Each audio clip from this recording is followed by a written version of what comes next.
Welcome to a new episode of the Bold Take Podcast. I'm Austin Wader. You know the man next to me here, Austin Hill. And different venue today. Different venue.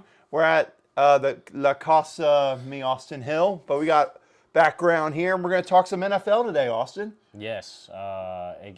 It's certainly heating up in the coaching department. Yes, it is. We'll get to that here to start off the episode. Let's just jump right into it because we got this, and then we got divisional round, and then we are down to the Final Four, Austin. And let's start with the first head coaching news. These are not in order since we've done it, but some head coaching news has happened. The biggest one, LA Chargers making the big hire of Jim Harbaugh from Michigan, coming back to the NFL to pair up with Justin Herbert and I would say a talented Chargers roster. It just needed a coach that could come in and make the best of the roster. And I think Jim Harbaugh absolutely does that here, Austin. Yeah, I completely agree with you there. When you really look at this team, it's built to be win now. They've got a lot of solid veterans. Obviously, they've got some decisions to make this offseason about bringing back Austin Eckler and what they're going to do about the cap hits from Keenan Allen and Mike Williams. Right. But I think bringing in a guy like Jim Harbaugh shows that you're ready to win and that you're not necessarily looking to reset. So I'd expect them to try and keep some of those faces around, especially Austin Eckler.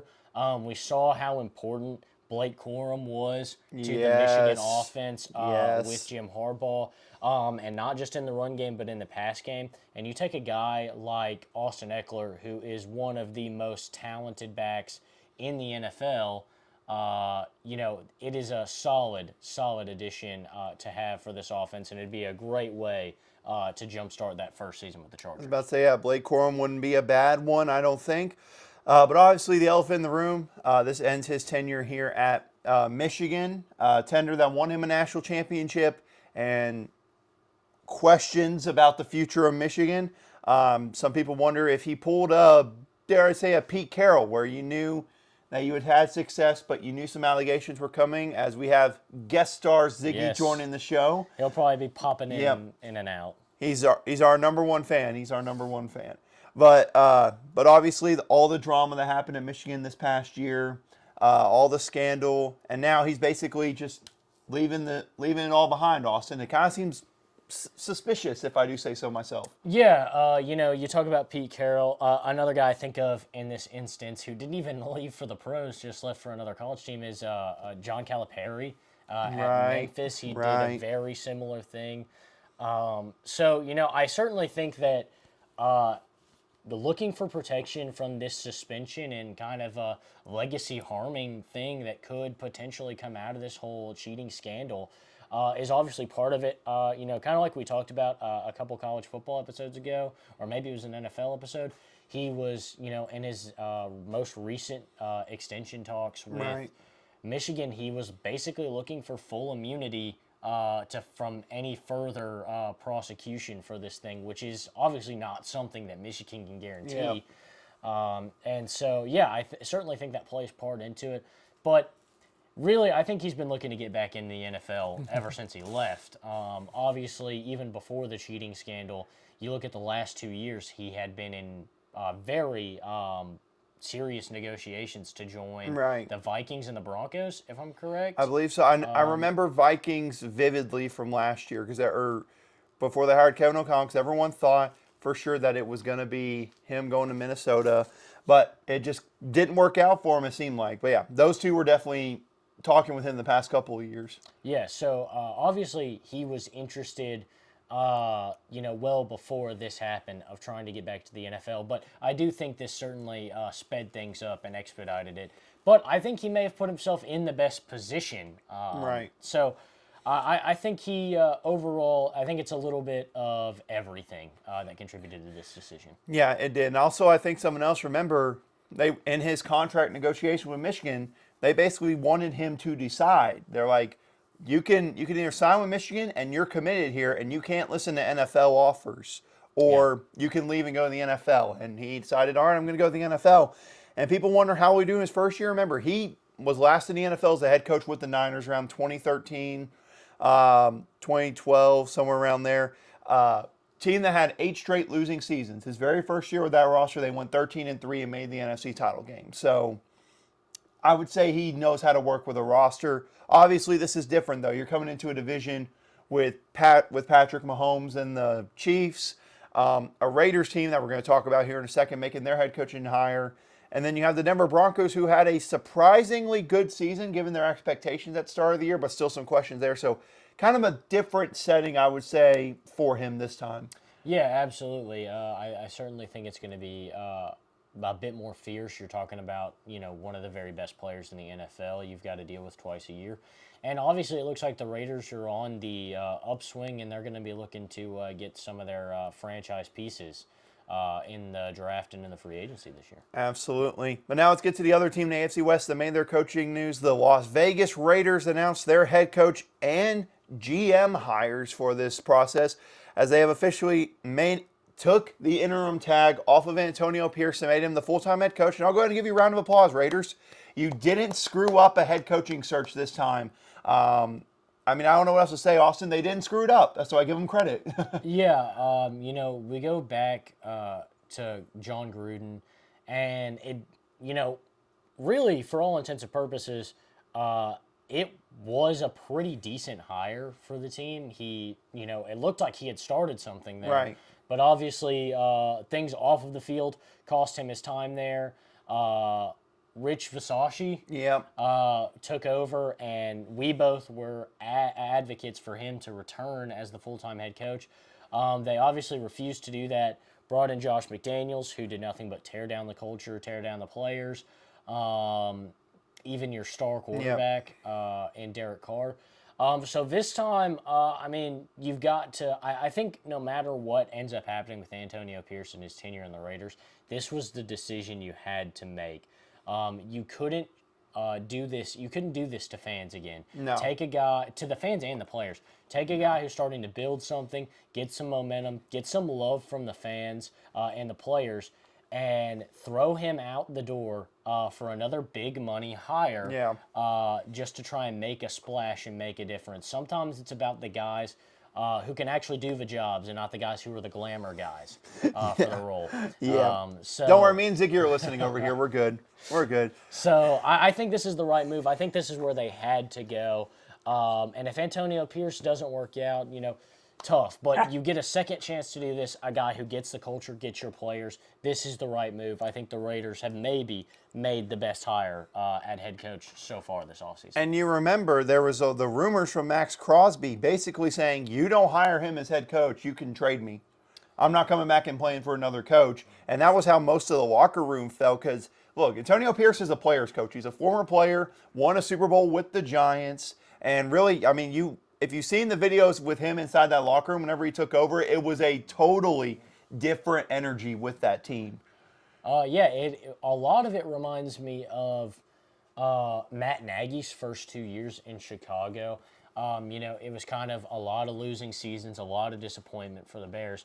He comes in those first couple of years, and it was after every victory, party in the locker room. Club dub is what they called it. Club dub. Turn the lights off. Pump the music, everybody's dancing, the good vibes, and it was certainly a culture change. And, it wasn't necessarily all the dancing stuff, but after every game, the team's together celebrating, smoking cigars after all those wins.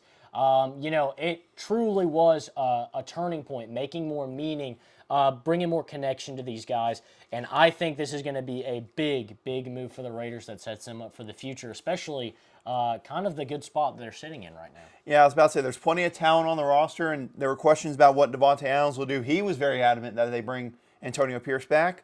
The only thing you look at their roster, solid running back, solid wide receiver. The defense played better and better under Antonio Pierce. They just need to figure out quarterback, and I could see them maybe giving Aiden O'Connell another year. Maybe he didn't do horrible. He didn't do amazing, but he did enough to help them win those games down the stretch that might have earned it. Plus, they're kind of far enough back in the draft where the great quarterbacks are probably gone. And maybe if they want to find a guy to maybe sit for a year, maybe. But they got to figure out the QB position, and then there might be some things that could happen there. Yeah, absolutely. I think, honestly, Aiden O'Connell will definitely be able to fight for a spot unless they decide to make a big trade up, which I think now with Antonio Pierce, being back, I think that takes Devontae Adams and Max Crosby off your trade boards are two big pieces that could help you move up. So I don't know how able this team's going to be to move up. But I think sitting back at the end of the first round, sitting back, later in this draft, this is a good QB class through and through. I think maybe they might take somebody a little bit later in this draft, or maybe even later in the first round, and maybe open a QB competition. Look at Ed O'Connell.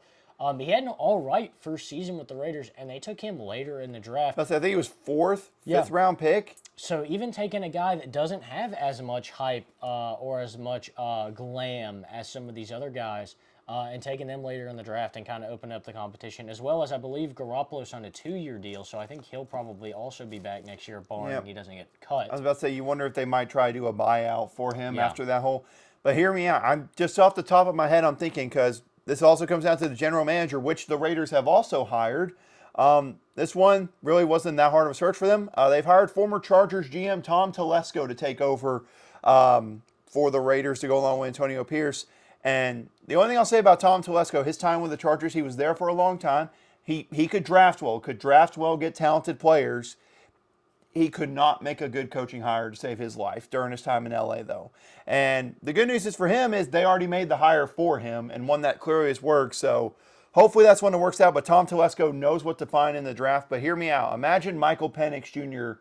throwing deep ball to Devontae Adams. Yeah, he's got the arm talent, and Devontae Adams has the skill to get open down the field. And we clearly saw with guys like Jaden Polk, Rome Odunze, Jalen McMillan, that they make things happen down the field. And so, having one of the most elite route runners and speed guys down the field, that's what it's really all about for Michael Penix. So, yeah, I think that could be a big move. Michael Penix definitely is a guy I think might slip down into the later portion of the first round, maybe even into the later rounds. So, definitely a guy that I could see in Las Vegas. Yeah, I 100% agree. And, yeah, we were going to add on Gerard Mayo. We talked about him last week about how he got hired as a Patriots coach from Bill Belichick. They're still working on a GM hire because remember, Bill Belichick was technically the GM for the Patriots as well. So they still got to figure out who their GM signing is going to be there. Yeah, hopefully, this is always the best way to do it, though, in my personal opinion. When you have this changing of the guard, bringing in a new GM and a new head coach at the same time is usually the best way to go about these sort of things. I truly will be impressed to see who they bring in. A guy, I don't know if he's on the Patriots' radar, but I know he's been on a lot of radars. Ian Cunningham, the Bears' assistant GM. Yep. Obviously, some of the stuff him and Ryan Poles have done is impressive. People like him. A lot of people have wanted to bring him in. A lot of people brought him in for interviews. I feel like it's only a matter of time before he gets snatched up. So could be a big addition for the Patriots, a guy who knows kind of the ins and outs of some of what the Eagles have done over there in Philadelphia. Obviously, he has this experience with Poles. So it'll be interesting to see exactly where they go. But, it seems like a real turning point for this team. And, I think who they bring in could be a massive hint to, what they're planning to do. I was about to say, because there's some questions about are they going to go quarterback? Are they going to add Marvin Harrison Jr., play with Mac Jones? Would be interesting if they tried to do that. Now let's get to a new coaching hire that did happen. The Tennessee Titans, they're surprise firing of Mike Vrabel, something not many people saw coming from it. But they have hired Brian Callahan, the Bengals offensive coordinator, away. Actually, he did not call the plays for the Bengals when he was there. That was Zach Taylor. But he was a key part of developing Joe Burrow. And I think it's pretty clear with this hire where Tennessee's wanting to go with its future. That's develop Will Levis. I think that's pretty clear what they want. Yeah, absolutely. And I think that's the right way to go about it. You look at Will Levis and, kind of some similarities to Joe Burrow there. I'll say Joe Burrow certainly was the better player coming out of college in his first year, but a lot of similarities. And so what he could do with him could be absolutely massive. I think it absolutely makes sense to make this move. And when you think about it for this team, they've got to make a decision at some point. You can't keep taking a quarterback in the second round every year. Right. You didn't really give Malik Willis a chance, and, maybe he wasn't the guy. It was a different GM that took him, and so, not going to get the same opportunities. I get that. But you take Will Levis this year, you got to settle down at some point and decide on somebody and at least give somebody a chance. Otherwise, you're never going to go anywhere. But I think Will Levis showed incredible promise, and committing to him and building up that offense, I think, is very important, especially with Vrabel. His departure, leaving them with a pretty solid defense. Yeah, leaving them, but also the question marks about the future of what's Derrick Henry going to do. He's a free agent this summer. You wonder if he looks to go somewhere to maybe a contending team a team that could use a running back. I mean, let's face it, any team that has an opening or think they can improve the running back position, we know dang well who they're going to look for, because that's a guy similar to someone like a LeGarrette Blount or Leonard Fournette. And when it's in the fourth quarter and you're looking to seal a game, teams do not want to tackle him. It's pure and simple. It goes like that. But, yeah, absolutely. One thing to touch on that Derrick Henry thing, maybe an interesting place for him to land. Wouldn't it be crazy to see him in Baltimore? No, absolutely not. I don't want him in Baltimore. I don't know, how likely Baltimore is to reach out, because obviously they have young guys like J.K. Dobbins, Keaton Mitchell, but both of those guys are hurt. J.K. Dobbins has had bad injury history in his NFL career so far. So maybe a guy that's kind of more of a safety net, especially with, I don't know, Keaton Mitchell definitely won't be back for opening week. Probably not. Next year with the torn ACL. And you wonder how committed they are to J.K. Dobbins with all these injuries, which is, I mean, a terrible way to look at it for the Ravens, but it's a business. So you got to look to improve. It could certainly be interesting there. That's just something to throw out there. Okay. The thoughts that maybe that's somewhere he could end up. A team that likes to run the ball could use a big physical guy who could stay on the field. Maybe so. But now let's get to our next hire that happened. These two actually happened just yesterday. So these two hires are officially filed for the head coaches positions. The Carolina Panthers, this was a position we looked at and we wondered, who's going to take this job? Who's going to want to take this job with David Tepper and his quick trigger to fire coaches? And they went with someone from their own division. Dave Canales, I think is the right way to say it. So. You know me, I'm terrible at pronouncing names. I mean, it took me forever to learn Sirianni. So, I think the first time I said his name, I was like, Nick, whatever his last name is. But he was the offense coordinator in Tampa Bay this past year, going to be the new head coach of the Carolina Panthers. And really, he was the only offense coordinator for 1 year there, but he did a revitalization on Baker Mayfield's career. And I think that's what David Tepper's hoping he does with Bryce Young. Yeah, absolutely. When you kind of look at this team and what it was when Tom Brady was there, obviously you had Brady throwing the ball, but they really did rely pretty heavily on Ronald Jones and Leonard Fournette, and that's something they went away from. They absolutely leaned on Baker Mayfield and his performance. You saw their starting running back, Rachaad White, didn't have the best season running the ball, but getting him involved in the receiving game, just absolutely leaning on Baker Mayfield and trusting him. And I think this is a great head coaching hire. He brings in a good system, and obviously for a team looking to develop Bryce Young and the big investment that they've made that's costing them a number 1 overall pick and DJ Moore, obviously, they've got to start capitalizing, got to start developing this guy. I think this is a great step to take. Somebody who clearly made it work with Baker Mayfield.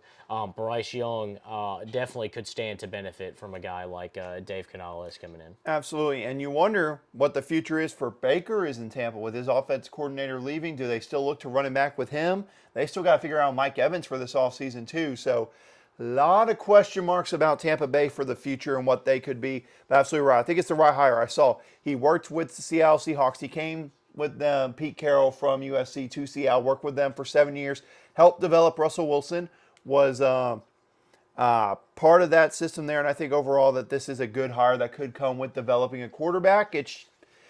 I'm just hoping David Tepper gives him the time to be able to do it. That's my big concern with this. Yeah, again, and hopefully Canales maybe got some clarification or some clarity on exactly what's expected of him coming into the season, because again, much like I would have if I was Frank Reich last year, when I come into this role as the head coach of the Carolina Panthers, I'm expecting to have some time. I'm expecting this is a rebuild. This is a long-term. We're not looking to be playoff or Super Bowl contenders, at least in this first year. And that's certainly how Frank Reich looked at it, and certainly that's what happened.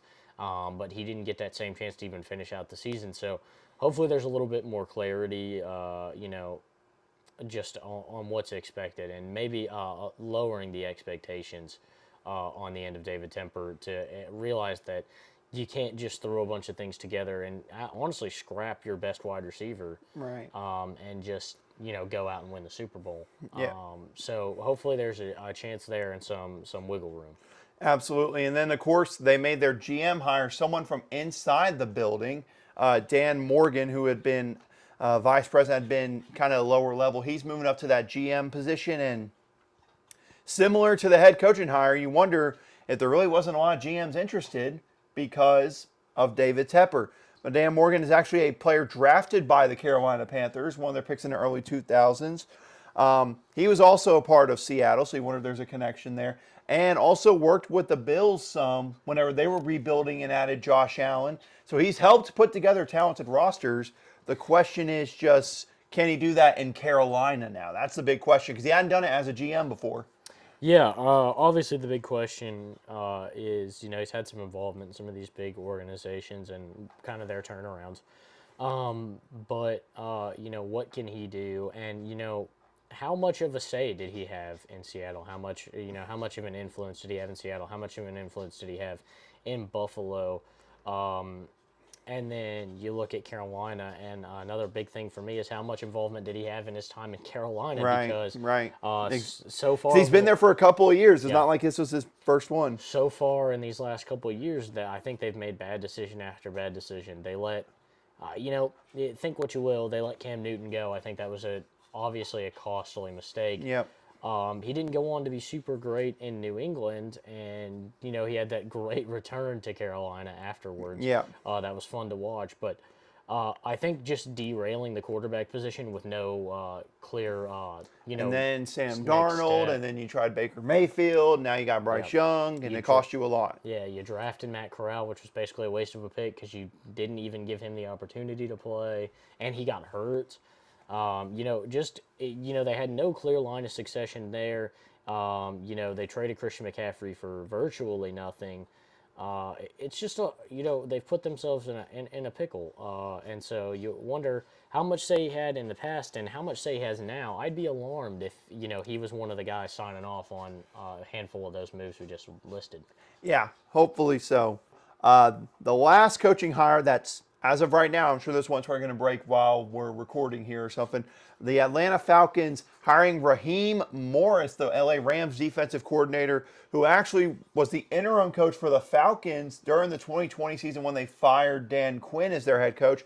They're bringing him in now as the full-time head coach for the Atlanta Falcons. And this is kind of a shocker because Bill Belichick had multiple meetings there, and Belichick really didn't interview anywhere else. So people thought this was a shoo-in for Belichick, going with Raheem Morris instead.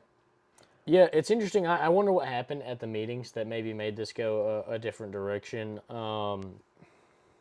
But the big thing to me is, this is probably the guy that should have been the head coach, back after Dan Quinn was fired.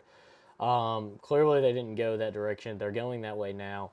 And, what can you say about Raheem Morris in his time in Los Angeles? Clearly, he's had some of the best – he's had, one of the best defensive linemen in NFL history and, one of the best corners. But still, you look at what he was able to do this year kind of after they had kind of tore down those exactly pieces. What I was thinking, yeah. They still had Aaron Donald, but they got rid of Leonard Floyd. They didn't bring him back. They let Bobby Wagner walk. They traded Jalen Ramsey. There was a lot of turning upside down. I know I myself thought this team might be on a downward swing, might be on the way out. Right. And clearly not. He gave them kind of a revival here, and now he looks to kind of continue that same success in Atlanta. Yeah, that was my big thing because remember, I already forgot what his name, the former Chargers coach. I tried to keep Brandon Staley. I tried to take that name out of my mind. Brandon Staley was the Rams DC before that, and then we saw how that worked out for him, and it was, he got carried by Aaron Donald. You could say that about Raheem Morris, but then when we talked about it this year, they scrapped a lot of those pieces, and they had several rookies that he helped develop and turned into really good players. I think that's what Atlanta saw from it that made it work. And also keep in mind, he was a head coach in Tampa Bay a long time ago, probably around the 2009-2010 season. It was a short-term time in Tampa Bay, but he's shown success as a defense coordinator. It's going to be interesting, and I think he honestly kind of fits what like the culture around Atlanta and what they might want to bring. As long as he brings in someone who will utilize Bijan Robinson, Kyle Pitts, and Drake London, which I've heard. The rumor is he might be looking at bringing in someone from the Rams staff to be his offense coordinator, Zach Robinson. I don't know if that name's familiar to you. Sounds familiar. Oklahoma State QB from the late 2000s. Wow. So Steelers are also interviewing him as well. So who knows if he's going to go there or to the Steelers. I wouldn't be mad if it was the Steelers. But yeah, interesting hire there. So that leaves 2 head coaching hires still open. Every other one's been filled right now. That's the Seattle Seahawks and the Washington Commanders. And the Seahawks job, you know, there's been multiple things. We thought it was Dan Quinn in the beginning, but then there's been more reports about different guys going in for interviews. One that recently is going in, Mike Vrabel, the former Titans coach. Seattle, look, it's an interesting spot where you won't say they're elite contenders, but they're not at a rebuilding phase. At a rebuilding phase, and you're just kind of stuck in the middle. So it's an odd job to go to, I would say. Yeah, it's certainly an interesting position to put yourself in, but they're certainly not at a disadvantage in any aspect. You know, I think the big thing is how willing is this organization going to be to maybe bring in a quarterback? And I'm not saying that Geno Smith needs to go, but it depends on who's coming in. Maybe Vrabel wants somebody different. Maybe whoever comes in wants somebody different. Is the organization going to be all right with that? Or does the organization maybe want to head in a different direction, and are they going to be able to bring somebody in who's on board with that? So obviously I think that's something to consider. Honestly, if I'm the Seahawks, I'd be doing whatever I could to get Mike Vrabel come in and take this job. You think about the solid young defense that they have and what this guy has done with Tennessee's defense. Yeah. And I think it speaks volumes to what can be done there. So I think Vrabel would be a really big hire. I'd look for somebody defensive minded for this team with how good this defense is, and that's kind of where they've been leaning on and winning games with. I truly think if you're going to bring in an offensive guy, it might be time. No offense to Geno Smith, no offense to Drew Lock, might be time to bring in a younger guy who you can kind of develop alongside some of these other pieces. And again, another one we talk about, he fits that Seattle area. Michael Penix, Yeah. maybe could fit well with DK Metcalf and that receiving core they're trying to build there. I mean, it's a possibility. And then probably what was probably one of the more intriguing jobs out of all of them in the entire offseason for the coaching stuff was the Washington Commanders. This is a place you're going, pretty much it's a full reset. They have a new ownership, new head coach getting fired, pretty much trade away any former players at the trade deadline. It's pretty much complete reset for that entire franchise. And they're trying to find someone who's going to be here for multiple years. I've heard there have been a ton of people they have interviewed. I've heard at least 14, 15 people. It's clear this new ownership's coming in, and they want to do it right this time, unlike the times with Dan Snyder. They want to make sure they don't screw up this hire. Yeah, and I think that's the right thing to do. Try and give this city and give this fan base something to cheer for and something to at least get behind. Yeah. Even if it doesn't turn into instant success. I like the care that they're taking. Here, I think the thing that's, appealing and also kind of scary about this job is, like you said, you kind of are going to have the freedom to just do what you want with this team, tear it down. And for some people, that's going to be appealing. I can come in and I can build what I want. And for other people, it's going to be like, well, I don't really have any, what do I even do? Could be so overwhelming to some people. But you think about it, they're sitting at the number 2 pick right now. Maybe they move to number 1. Maybe they just wait and take the next best quarterback and hold on to some of those assets. Or do they go and address some other needs? Sam Howell did not have a terrible season this year as quarterback. So I think that's certainly definitely an option on the table for him. But if I'm picking in the top 3 and I don't have to move up, and you have any doubts about your quarterback, then I think maybe it might be safe in this quarterback class to take a quarterback. And that sounds ironic to say, being a Bears fan and not wanting them to Yeah. take Caleb Williams. But to me, it's not ironic because I don't think we have a quarterback question. Yeah. I think that's the difference there. But I think if you do have a quarterback question and you're not sure about somebody being able to hold up, This is the draft to do I'd it. go Yeah. out and get one of these guys at the top of the draft because there are 4 or 5 guys at the top of this draft that could genuinely change some organizations. Penix, Daniels, Caleb Williams, Drake May, and Bo Yeah. Nix, I think, are the big names. And some people even think, J.J. McCarthy as Yep. well. He showed he could throw it at times. So wanted to keep an eye on there. And don't forget, Commanders did make their GM hire. They hired Adam Peters away from San Francisco. He was the top GM candidate for pretty much every single team. But ultimately, the Commanders end up getting him. And this is a guy similar to what we talked about with the head coach. He's coming in to a whole new situation where pretty much he has the freedom to set this roster up however he feels like it. And again, I think that's what makes this job really more intriguing than it has in recent years. Yeah, absolutely. I think that, new ownership, new culture, chance to build your own thing here, while still having some exciting pieces on the team, I think is going to be absolutely massive to start swaying some people in. Certainly, especially with no Dan Snyder, this is definitely more appealing of a job than it's been in the past. Absolutely. But those two jobs, we're going to wait and see on them. Of course, one name to keep in mind, Ben Johnson, Lions OC, still not have a job. Many people think he's the favorite for the Commanders' job.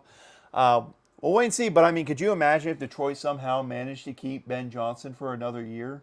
I don't think anybody came into this offseason thinking there was even a remote chance of that happening. But there's only 2 jobs left available. And, Yeah. I mean, why would Ben Johnson leave that job to go be an OC somewhere else? I mean, it could set up and work out really well for Detroit if they decide to go different directions. And you think about maybe some teams that kind of stuck to their guns at head coach this year, but still have some questions. If those head coaches can't answer those questions, they may have lucked out into getting another chance at Ben Exactly. Johnson next year. A team I think of that was definitely in the Ben Johnson market was the Chicago Bears. Yeah. This was a guy that I was pretty excited thinking about he could have become the head coach for this team. And obviously that hasn't happened. Sticking with Eberflus for the last year of his contract. And, I think, if Flus doesn't work out, he doesn't earn himself an extension or a new contract. I absolutely think that, Ben Johnson still being on the market come next year is an absolute win for us. I would be surprised if he doesn't get a job. I think it comes down to wait until his season's over Yeah. to see him get hired. But yeah, I certainly think that it would be a win for a lot of people if he didn't go in this coaching cycle. Yeah, him. You got Aaron Glenn for Detroit, who some people I thought had heard rumors that Tennessee really liked him, decided to go a different direction with him. Yeah, that's all the coaching news as of right now. Of course, another thing to keep in mind, Chargers, we talked about Harbaugh being hired. No GM being hired yet for the Chargers. And remember something, Austin, the way his tenure ended with the Niners was arguments between him and the GM and the owner of the Niners. You wonder if they are kind of working with Harbaugh and saying, who's someone you want to work with this time to maybe make sure it's a longer tenure in the NFL for him, maybe. Yeah, absolutely. I think that's certainly something when you're going to make this kind of commitment with this kind of team. Having consistency and chemistry is always important. So I certainly think that he's going to be heavily involved in deciding who his partner is. If they don't decide to give him, the GM powers, which I don't think is going to happen. No. We saw some of the issues. I think that may be a long, outdated thing that's happening for head coaches in the NFL. We saw the kind of turmoil that can cause. Yeah, Bill with Belichick, literally this past year. That is certainly part of the reason that he departed from New England this year. So absolutely, I think that he'll be working very closely to figure out a GM spot. Definitely. But now let's talk some playoff football here. Of course, the divisional round was this past weekend, conference championship this weekend. We'll real quickly highlight the AFC divisional round games.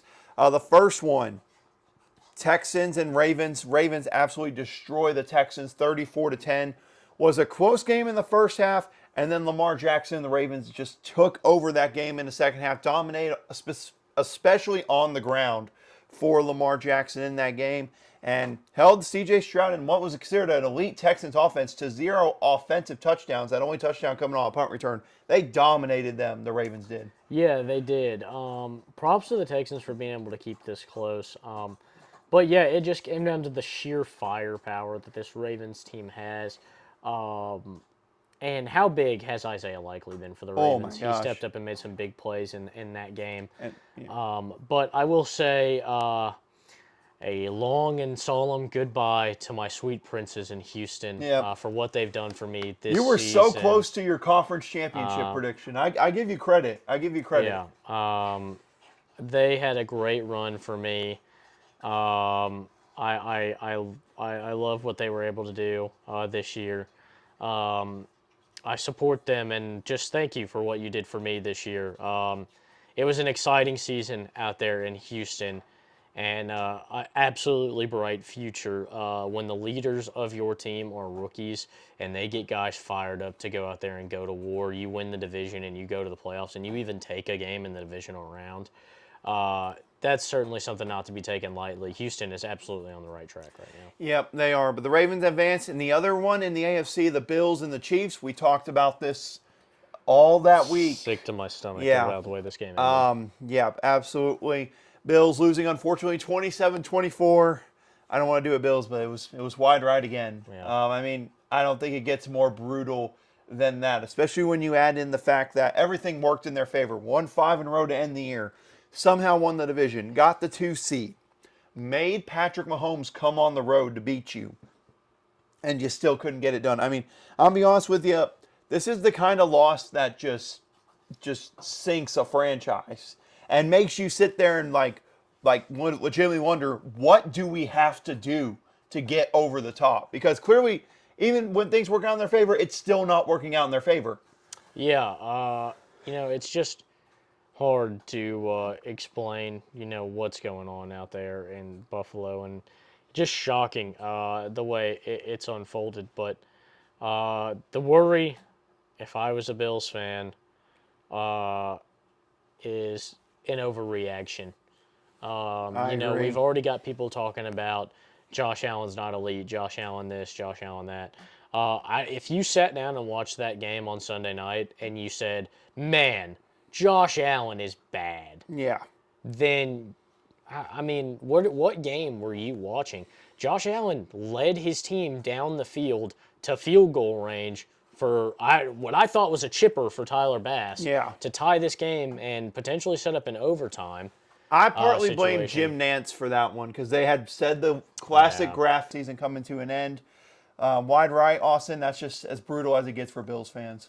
Yeah, they've seen it all too often. It just has been a tough stretch. My worry is these are the kind of losses that make people overreact, make franchises overreact. You've already got people talking about Josh Allen this, Josh Allen that.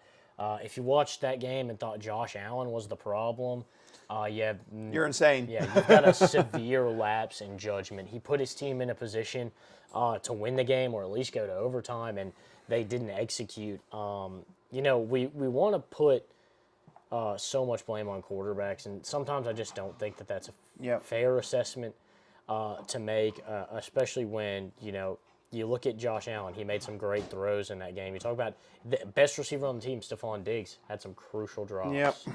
That deep ball down the sideline, I mean, should have been caught. Yeah, should have been absolutely. It's not all Josh Allen. Certainly, he's a leader and he's going to take responsibility for things that happen, but you can't put it all on Josh Allen. And I think the Bills have just got to keep working hard like they have and keep assembling better and better teams and just figure it out. You got to think eventually it's going to work out, just like me picking them to win the Super Bowl every year. Every single year. Eventually it's going to work out. Eventually it's going to work. Yeah. We thought it was going to be this year. Because your word for word in the preseason was screw it, give me Josh Allen and the Buffalo Bills. So yeah, it is unfortunate for them. I mean, like I said, I don't know where you go from here. I legitimately don't know where you go from here at all if you're the Bills. Because, like I said, everything worked out in your favor. Won 5 in a row, got the 2 seed, made Mahomes come on the road, and you still couldn't get it done. And he talked about it. You wonder if this is the type of thing that makes people overreact if they fire Sean McDermott. They trade Stephon Diggs after what happened. People start to question Josh Allen. It's put you in a really tough spot as a franchise. Yeah, I think honestly, if they had a harder start this year, they probably take that 1 seed and run with it. So I don't know. It's tough. It's a tough situation to be in. But they're so much better than that. Right. They can't be so much better than that. So we'll see what happens with the Bills. But I hope no overreactions. It's time to just keep working. It's not time to tear down. Yeah, absolutely with you there. But for the Chiefs, look, they got it done on the road. We all wondered how would the Chiefs do performing on the road in the playoffs, and I give them credit. They got the job done on the road. Even though it looked some things that are just unfortunately unlucky for the Bills, they got it done on the road, which we had not seen them do in the playoffs. Yeah, that answers some questions, obviously, about what this team can do and what this team will do. But yeah, it was certainly impressive to go out there and put up a fight. But you start to wonder. You keep having these mistakes from guys like Mecole Hardman, Kadarius Toney, and right now it hasn't caught them yet. You start to wonder if when's it going to happen? When are those mistakes going to catch up to you? And that's my worry. I'd stop giving those two guys the ball. I'd stop putting them on the field. I think Mecole Hardman had 2 carries in that game, and I think he fumbled them both times. So Yeah. I mean, what I don't know what that tells you. And one of them was a surefire touchdown that he fumbled for a turnover that gave the Bills a chance. Yeah, made it a touchback, which, by the way, is a good rule for football. Best rule in football. I love Best the rule in football. I love the rule so much. Let's not reward offenses. The red zone and the end zone are entirely different from the middle of the field. It is an entirely different thing. I don't know what else to tell people in the NFL as they're getting ready to maybe make that change to that rule in the offseason, which would be stupid. Roger, don't buy into it. Don't listen to them. We're giving you like a motivational speech to say, you know what? We hear you. We hear your opinions, but screw you. We're keeping the rule. I mean, what? I just don't get your argument. You should be rewarded for a touchdown because you can't hold on to the football? Yeah. I don't get it. It's a punishment. And also, what even could the rule be if they fumble it out of the end zone? You get a touchdown is what I guess the argument. Or it just goes back to the 1 or something like that, which is just I don't even know what to say to that. How can you possibly argue you get rewarded for fumbling the ball when you should score a touchdown? You got me. If I come up with a logical answer, I'll let you know. But that's a totally different thing. But Ravens Chiefs AFC Championship is set. It's Lamar Jackson against Patrick Mahomes. Probably, besides the Bills, probably 2 of the best teams in the AFC going head-to-head. It's something we haven't seen before, Austin. Trivia question for you. When was the last time Baltimore hosted the AFC Championship game? 1987. Close. Actually, a lot closer than some people I had asked recently. Was back in 1970s, the early 1970s, when the Baltimore Colts were the team. So the first time the Baltimore Ravens are hosting a AFC Championship game. And you know what? Why don't we say we go ahead and let's make our picks here, Austin. What do you think happens in this game? What do you think will be some keys for each team to be successful? And you might as well give me your game pick to go along with it. I think obviously what the Chiefs are going to have to do is they're going to have to find success on offense, and they're going to have to limit this explosive offense. Right. The defense is going to have to step up. The defense has been the strong point this season, and it's going to have to continue to be that way. With or without Mark Andrews, this team has really showed out. But if they get Mark Andrews back, I don't know what they're going to do. I'd expect them to bring a bunch of formations where they have Andrews and Isaiah Likely on the field at the same time and really test the defense and make them really push these guys to their limits. I think that's absolutely crucial for them. For the Ravens, it's got to be get pressure on Patrick Mahomes. They've got a great defensive line, and Patrick Mahomes, with all the time in the world, it doesn't matter who his receivers are, he can make the throws. But when he has to make those quick, hurried throws that are in the area of a receiver, that elite guys like Travis Kelce and Tyreek Hill can make those catches. But you talk about Mecole Hardman, you talk about Kadarius Toney. Those guys aren't coming up with the crazy, spectacular catches with Patrick Mahomes just putting it in the area. And so I think that's absolutely going to be the story of this one. You get pressure on Patrick Mahomes, you force him to make tough throws, you get in there and you sack him, and you put this team behind the sticks. You really, really stand a good chance to win this game. When I look at this game, I think it's going to be a crazy playoff atmosphere in Baltimore. I think Kansas City's good fortunes run out in this game. I think this is going to be a great game. I think it's going to be a close game. But I think when it comes down to it, Baltimore is going to be able to make the plays to seal this one and we'll get the job done. All right, Ravens to the Super Bowl from Austin. And for me, it's something I heard. Ray Lewis and Ed Reed are going to be honorary captains for this game. You imagine that environment with them? I heard also, I don't know if it's true, I heard a rumor T-Pain might be performing at halftime. So they're trying to have an insane environment for this game. But as for me, I think the keys, some of them I absolutely agree with you on. I think number one thing for the Chiefs is we saw in that win over the Texans, what got the Ravens going in the second half was running the ball with Lamar Jackson. If they can make Lamar Jackson one-dimensional, keep him in the pocket, that could really help and shut down that Ravens offense, make them a bit more one-dimensional. As for the Chiefs, my question is with their O-line. Joe Tooney, one of their guards, he suffered a tricep injury. He might not be able to play. And you're talking about going up against Justin Matabuke, who's been one of the best pass rushers in the NFL this year. That could cause trouble. So I think getting some quick passes to Travis Kelce, maybe even to Isaiah Pacheco or other running backs out of the backfield for the Chiefs are going to be key early on in the game. So when the Ravens go to that three-man rush, you can attack more down the field. But if I'm expecting a fully aggressive Ravens defensive game plan in this game. And I was very much considering the Chiefs. I was very much picking the Chiefs for this game. I felt like I was just going to ride with it. But then I don't know if you've heard about the Josh Allen curse. No, I haven't. No team that has beaten Josh Allen in the Bills in the playoffs has won their next playoff game. Wow. Because 2020, Houston Texans beat the Bills. They blew the lead to the Chiefs. 2020, the Bills lost to the Chiefs in the AFC Championship game. Chiefs went on to lose the Super Bowl. 2021, Chiefs beat the Bills in the divisional round, lost to the Bengals in the AFC Championship. Last year, Bengals beat the Bills. Bengals lose the AFC Championship. It's happened so many years in a row. So, I'll stick with the trend. I'll go. I hate that I have to pick someone for this game because I'd rather not be these two teams. But I'm going to take the Ravens. I just think they're going to at least get to the Super Bowl. And plus, I think that environment is going to be crazy for this game. I think it's going to be electric. And, I hope it lives up to the hype of some of the great AFC Championship games we've had in recent years with the Bengals and Chiefs, even Bills, Chiefs, just some of those games that hopefully live up to the classic. Yeah, this has all the makings to be a great game. And so now, with the AFC all wrapped up, we're going to talk about the NFC side now, and really some interesting divisional round games there, none the least. 49ers, Packers.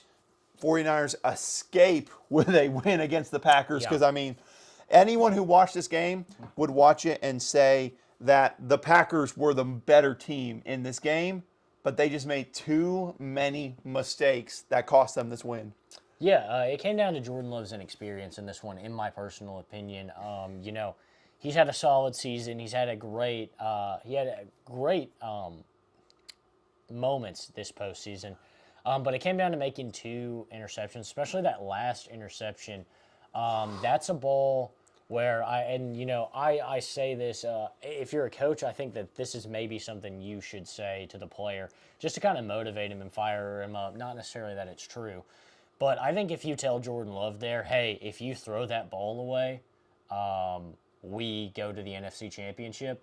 I know it's an exaggeration and probably, a lot more things would have had to happen. Right, obviously. But you get out and under this guy and you let him know that, it's going to fire him up, and he's not going to make that mistake again. I think certainly had he thrown that ball away, it gives him a really good chance to keep going in this game. Absolutely. But you get him fired up, you get him going and ready for the future, and he doesn't make that mistake again. If Aaron Rodgers is still here, he's not making that throw. You put anybody with some experience in that situation, they're going to throw that ball away. So it just comes down to inexperience, and the 49ers, the resilience was honestly impressive to me. It was. Shout out Dre Greenlaw, former Razorback, 2 key interceptions in that game. And yeah, there's one QB who would make that throw, and I think Brett Favre was proud of that throw because NFC Championship 2009, Saints-Vikings, literally, it's almost a carbon copy. It's just not the same teams. Yeah. It felt like I was watching Brett Favre play on that throw, which I've always said, if there was a quarterback I would play like if I was in the NFL, it would be 100% like Brett Favre. I'd throw a ton of interceptions, but some really cool plays to go along with it. Yeah, absolutely. I always think the play-by-play from that play is very funny, where the guy's like, "No, what is he doing?" It's like, why do you ponder passing? You could take a knee and try a field goal. This is not Detroit, man. This is the Super Bowl. That's such a great call. Paul Allen, Vikings radio legend. Don't forget him. But we talked about Niners survive and advance, to say the least. There was a lot of question about Brock Purdy in this game, but there's one thing I will say. He came up with a big-time drive at the end of the game. I'll give him credit where credit's due. Yeah, absolutely. He made some big plays down the stretch. And I don't know if you saw the clip from the big play that Christian McCaffrey had on that huge rushing touchdown. No, I didn't. But they came to the line, and on that play, the tight end was supposed to motion. But the play clock was running low. So Purdy said, stay, and just snapped the ball. And oh, wow. So, had they called a timeout or taken the penalty there, they might not have gotten that opportunity to score that touchdown. But because Purdy said, no, that isn't important. What's important is we get this play off. It directly resulted in a touchdown. So he made some big plays, not just with his arm, but also just as a quarterback, coming to the line, making those decisions. I don't know how much you consider that to be an audible necessarily, but he certainly changed the play to a degree and made a big play. Yeah, me and Ziggy agree over here. Yeah, me and he Ziggy looks truly. like he's got a word to say. I think so. What do you got to say, Ziggy? You got anything you want to say? Oh, no, he's shy. He's getting shy. Yeah, camera shy. It's okay. Happened. It happens to the best of us. Camera shy, it happens. Here, why don't we sit you down, Ziggy? Let's go over there. But no. Hey.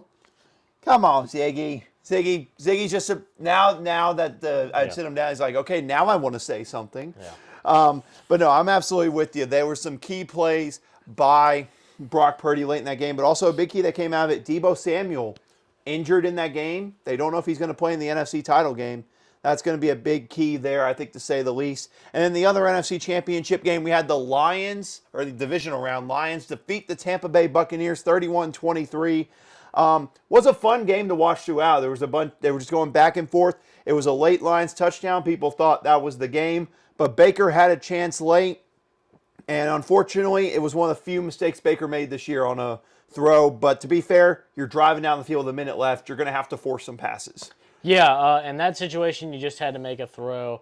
I'd probably rather die by throwing to Mike Evans and Chris Godwin same. than limp into it and, be too passive.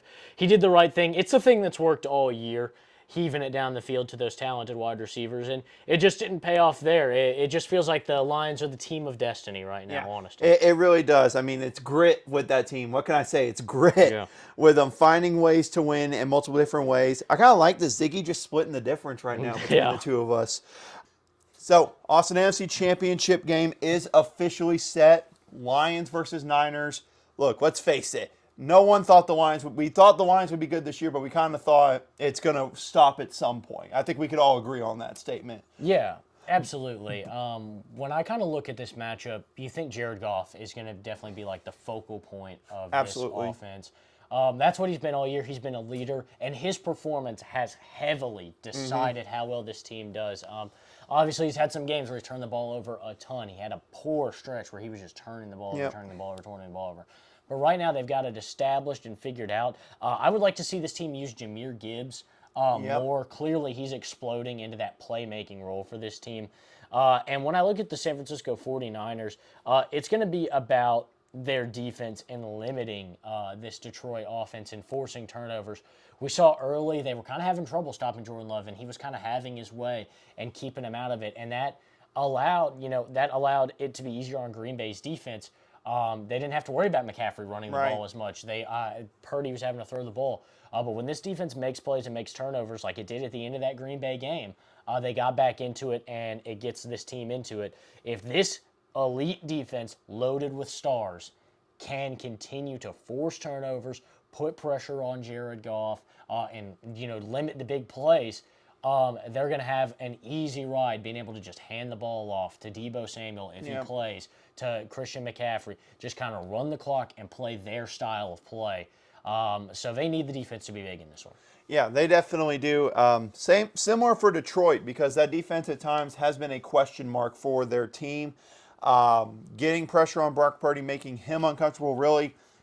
Number one, it'll depend, I think, on Deebo Samuel. If Deebo Samuel plays, I think that causes some issues for this Niners offense. For sure. Or if he doesn't play. If he does play, I think the Niners offense can figure things out, and they can probably perform pretty well, I think, to say the least. And I look at this game, Austin, another thing I like to talk about is how will that Niners secondary, that's something we always talk about. If there's one semi-weakness for this 49ers defense, it is their secondary. And that's not a cruel thing to say. It's not like we're judging their defense saying their secondary is horrible, but if there's a weakness to this team, it's his defense. Can Amon-Ra St. Brown and Jamison Williams make enough big plays against that secondary? And you talk about it. Can Jared Goff make the throws? Because he's one of the worst QBs in the NFL throwing interceptions when facing pressure. Yeah, absolutely. I think you've got to look to attack the secondary, and I think you've got to run some plays where you get Amon-Ra and Jamison Williams working the outside, because when this team gets stops, when this team gets most of their interceptions, it comes from Fred Warner and Dre Greenlaw, who are in the middle of the field. Yep. They're the linebackers. If you can keep the linebackers out of this game and force the safeties and corners to be the guys to make the plays in the receiving game, I think you stand a better chance, and that's really where the Niners need their defense to step up. But looking at this game, looking at everything we've seen this season, I can't deny the 49ers. I think when it comes down to it, the Niners are going to make the Super Bowl. I think that the Lions are going to give them a good fight, but I feel like I can't pick against this Niners team. Yeah, I hear you. It feels really mean to pick against this Niners team, which is why I'm going to do it. Yes, this guy. Also, I had a theme with the Josh Allen curse for the AFC. Let me tell you about a curse I found about the NFC. I don't know if you're ready for this one. The Kirk Cousins curse. Yes. Yep, no team that Kirk Cousins has beaten in that season went on to make the Super Bowl. And he beat the 49ers earlier this season. So Detroit Lions are going to the Super Bowl. That's all I got to say for that. Detroit Lions are going to the Super Bowl. They will beat the Baltimore Ravens, hopefully. That is what I'm hoping for there. But, man, we're not going to have any bet of the week picks because let's face it, there's 2 games left, so there's really not much we could do there. Dalvin Cook anytime touchdown. I've already bet it. Honestly, if I had to pick one, I would say you probably take the spread on both underdogs, because I feel like they're expecting to be a little bit wider than most people would say for those games. So just take them. I think you'll make some money with it. But I don't think there's anything else to say, Austin. Fun NFL episode. Have fun with our guest, Ziggy. Ziggy, what's your pick for the Super Bowl? Who do you think's making it? Okay, there's his pick for the Super Bowl. If anyone can correctly guess it, you win nothing. Yeah, if you speak Corgi, let us know in the comments. Let us know in the comments. But that's going to be it for this episode. We had some things come up, so we're only going to have this one episode out this week. But next week, we're getting you that college football award show. We have everything all set. It's all together. It's all together. We just got to get it all set and a time. So we plan to get that out at some point next week. But that's going to be it for this episode. Enjoy Conference Championship Sunday. That's Austin Hill. That is Ziggy. I'm Austin Waiter. We want to thank you for listening.